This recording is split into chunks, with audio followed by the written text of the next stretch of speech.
Gusto niya, i-lollipop ko siya. Pero, jutes siya. Itago lang ako sa ngalan nga Gemma, sang Iloilo City. 20 years old na ako. Dalaga pero may experience na. Medyo damo abi ang akon nga nangin boyfriend. Ang istorya ko natabo sang may trabaho pa ako. Sa isa ka factory. Nga kundiin, may mga stay-in pareha sa akon. Up and down ang pabrika pero sa babaw ang tululugan sang mga stay-in. Kag didto man kami nagatulog kun ginaabot kami sang katuyo kun udto. Kun wala ang boss namon. May katrabaho ako sadto nga lalaki. Stay-in siya. Gwapo, dako lawas kag. Maputi. In short, yummy! Wow, grabe. Itago to siya sa ngalan niya Jason. Kaedad ko siya.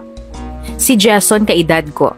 Kung kisa makitaan ko siya pakadto o kun halin sa banyo kung maligo siya. Sikreto ko siya nga ginaobserbahan. Sa pinsar ko lang, oh she, kadako sang lawas ni Jason. Grabe. Siguro, ducks man ang kwan. Kagnamit. Abaw, grabe siya. Ay, nako. Dayon, grabe. Kung makita ko siya nga nakatampi lang, hindi ko mapungga na nga ako nga kaugalingon. I-judge yun ako kung gusto niyo pero ginapantasyahan ko siya. Pero wala ko man ginapahalata sa iya nga type ko siya. Tungod sa pagkabalo ko, may girlfriend siya. Pero playful siya ha, super. Kung kisa ginahakos niya ko, ginaholding hands, pero baliwala lang sa akon. Tungod may girlfriend na siya. Ako naman, ginapatulan ko kisa ang iya nga kaharutan. Syempre wala naman akong inaatrasan. Until one day, udto ato kag mainit ang adlaw. Ginabot ako sang katuyo kag timing man nga wala ang amon nga bossing. Kag nagpauli man ang iba namon nga katrabaho sa factory. Nagsaka ako sa ibabaw kag nakita ko si Jason nga naga-isahanon. Naga-cellphone. Damo sang hiligdaan pero didto ako naghigda sa katre sang ka-close ko. Kaso, wala sang electric fan. Ara kay Jason. Pero carry lang kay tuyo-tuyo na gid ako ya. Sang medyo napiyungan na ako tani, nakibot ako kay may nagpalapit. Gani, nakabugtaw ako. Si Jason gali. Dala ang electric fan. Tapos hambal niya, Jem, ari ang electric fan ho. Mag-electric fan ka kay kainit. Kaginpaandar niya ang electric fan. So, nagpiyong-piyong ako liwat nga feeling pretty. Nakibot na lang ako sang gulpi lang. Nagtupad si Jason sa akon. Ginkupaan niya ako. Hambal ko sa iya. Hoy! Halinda! Basta may makakita karon sa to, no? Basta kung anong panumdumo nila. Ang sabat niya. Wala di sila. Nag-deliver. Tapos, nabatsyagan ko nga daw nagakurog-kurog na siya. Samtang nagakupo sa akon. Hambal ko sa kaugalingon ko. Oh, shit. Na malagkit. Dream come true. Pero syempre, nagpakipot man gamay ang lola ninyo, no?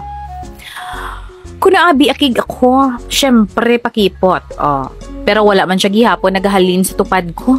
Nagkupo man siya gihapon kag kurog-kurog.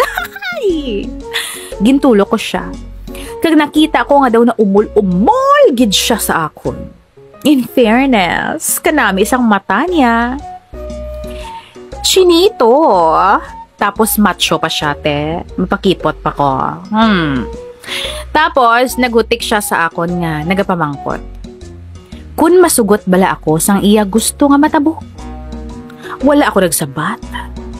Ang iya mga kamot kung diin na yan nakalabot. Marupok pa naman ang lola ninyo. So, OMG! Ginpatulan ko na lang siya.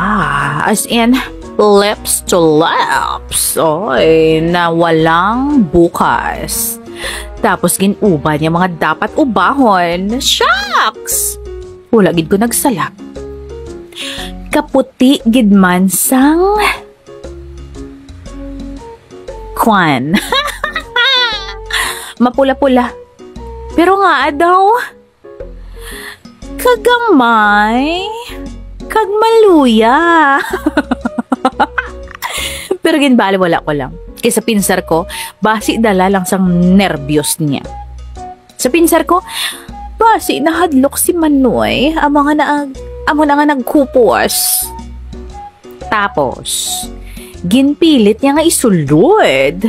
Pero sa nakasulod na, ay, daw wala, gid kuya bala nakabatsyag. Pero siya, gigil na gigil. Kagulpi na tapos ang tanan. Tapos, hambal niya. Ikaw, Bimo. Hot gidisi mo. Naghihom na lang ko. Grabe, nagtabog ang katuyo ko sa amo nga tinion. So pagkatapos adto na naog na ko kag nagbanyo, hugas-hugas kay basi masimutan. Kag siya nagsunod man sa banyo. Tapos nagbalik kami sa trabaho nga daw wala lang sang may natabo. Sa alas 3 sang hapon, nagsaka ko liwat sa amon nga sleeping quarters. Wala man gyapon tawo sa amot nga oras. Gani hambal ko, matulog-tulog ko bala gamay. Kay pala tulog ko nga daan. Kay daw ginto, yun na naman ako.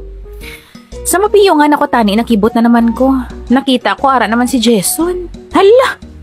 Nagtupad siya liwat sa akon. Kag nangayo sang round 2. Hambal ya, isa pa. Hambal ko si iya. Ay, hindi ko. Kagamay! Kag nagutoy-utoy ko kadlaw. Ambot ko na pahiya, sure na challenge. Kay gulpi niyo ko gintadtad sang halok. Ti wala naman ko nagpakipot liwat eh. Ako pa nagmaneho. Sa pinsar ko lang, basi sa sininga kahigayunan, basi magdako ng armas niya. Kaya wala siya ginanervyos. So, kambya diri, kambya dito, ang ginobra ko. Pero ang magyapon. Cute! Juts! Tapos gusto niya pa nga ilolipop ko. Ayaw, pero hamba ko siya, hindi ko yucky. Wala ko nag-aamusin na. Pero sa tuod lang, maganahan man ko tani mo. Kung hindi cutie. So natapos kid man ang tanan. The next day, ay wala ko na siya ginsapak-sapak. Wala ko na siya ginsapak. Pero gin-approach niya ako. Kaginhambalan nga hindi ko gidaw pag i-mention sa chat ang natabo sa amon. Kay basi mabasahan ko na sa girlfriend niya. Hambal ko, ay ako pa talaga? Ha? Ay basi pat yun man ko sa boyfriend ko kung mabalaan niyang tanan. Pero sa tuod lang wala ko ya boyfriend. Medyo na-intriga ako sa iya girlfriend so gin-search ko kagin-stalk ko sa Facebook. Guwapa siya. In fairness, medyo bata. Kag sa iya mga posts, daw halata magiging in love gid siya kay Jason. Ang lalaking Jutes. Pagkatapos adto, wala na gid ako nagsapak sa iya hasta nga nakasaylo na ko isang lain nga ulubrahan. Nag-chat pa si Jason sa akon kag ginbalitaan niya pa ko gani nga wala na kuno sila sang girlfriend niya. Ginasin ko na lang kag wala na ko naga-reply. Ay, gapasalamat na lang ako nga natapos na ang tanan. Kag despite everything, wala ko nagbusong. Wala kami nagamit by protection that time. Ay, abaw kung matabo. Lifetime, giguya nga mamantiner sa cutie. Ayoko. I cannot. Ay, dali lang. May pamangkot ako sa tanan nga makalantaw sa akon nga istorya. Paano ay naagwantas ang iban ang boyfriend o kunbana nila nga Jutes? Kaya nyo man? Salamat gid, DJ Cory. Kabay pa ka mabasa mo ang akon nga sulat. Wala lang, sharing my experience lang Tani, mag-enjoy man ang mga makalantaw sini. Sa liwat ako si Gemma sang Iloilo City. Huy, bakit naman parang matamlay ka? Nako, knows mo na bala ang Growtol Mega? Growtol Mega, multivitamins ini para sa mga teens and young adults nga may edad 12 years old pataas. Ang isa ka box ini is 80 capsules ang sulod. No? Isang capsule lang sa isa ka adlaw, sapat na. O, para sa diin ini siya. Syempre, para may energy ikaw, loves. Bakod ang imong immune system, mangin mas matalas ang imong pinsar. Mas mangin matalas ang imong pinsar. Mangin normal ang imong blood circulation. Ma-improve ang imong skin appearance. Kag mangin manami ang imong tulog. Growtol Mega!